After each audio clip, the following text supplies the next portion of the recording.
গতকালকে তো বিয়ে করলাম, কি কোনো সুসংবাদ পাবো নাকি? আপনার কি মাথাটা ঠিক আছে? কি হইতেছেন এসব? তোমার মাথা ঘোরাচ্ছে, বমি বমি ভাব হচ্ছে, এটা তো তেমন একটা ভালো লক্ষণ না। বিয়ে হয়েছে কতদিন? গতকাল। গতকালকে বিয়ে হয়েছে আর আজকে চলে আসছেন প্রেগন্যান্সি টেস্ট করতে? না মানে ওর খুব মাথা ঘুরছিল, বমি বমি ভাব হচ্ছিল, সেই জন্য এসেছে। আপা, কি বলে আপনার হাজবেন্ড এগুলো?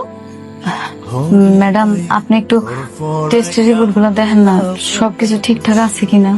আপনি প্রেগনেন্ট না, সবকিছু স্বাভাবিক আছে, কোনো সমস্যা নাই। আর বাচ্চা পেটে আসা এত সহজ না।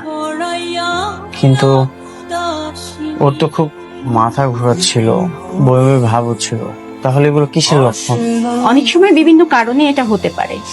আজকে যেন চাকরিটা হয়ে যায়, চাকরিটা হয়ে গেলে আমাদের অভাবের দিন আর থাকবে। ইনশাল্লাহ, আমার মন বলতেছে তোমার চাকরিটা হয়ে যাবে। ও, আজকে তো ডাক্তারের কাছে যাওয়ার কথা, তাই না?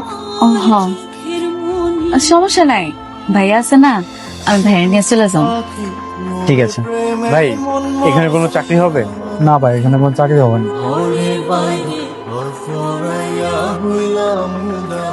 রোকন, হ্যাঁ বল। আমাকে একটা চাকরির ব্যবস্থা করে দিতে পারবি?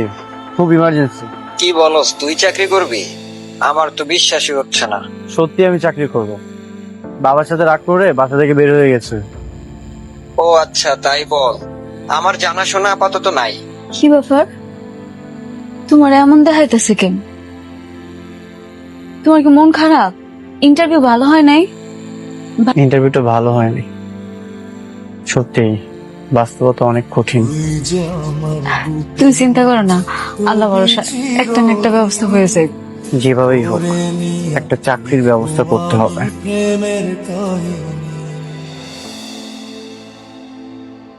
থাক, আর লুকাই দেবো না, দেখছি আমি।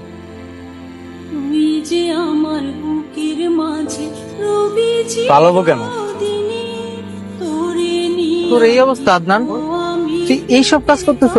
তোর বাবা এত বড় লোক আর তুই আমার বোনকে বিয়ে করে এখন তোর এইসব কাজ করা লাগতেছে। তাতে কি হয়েছে?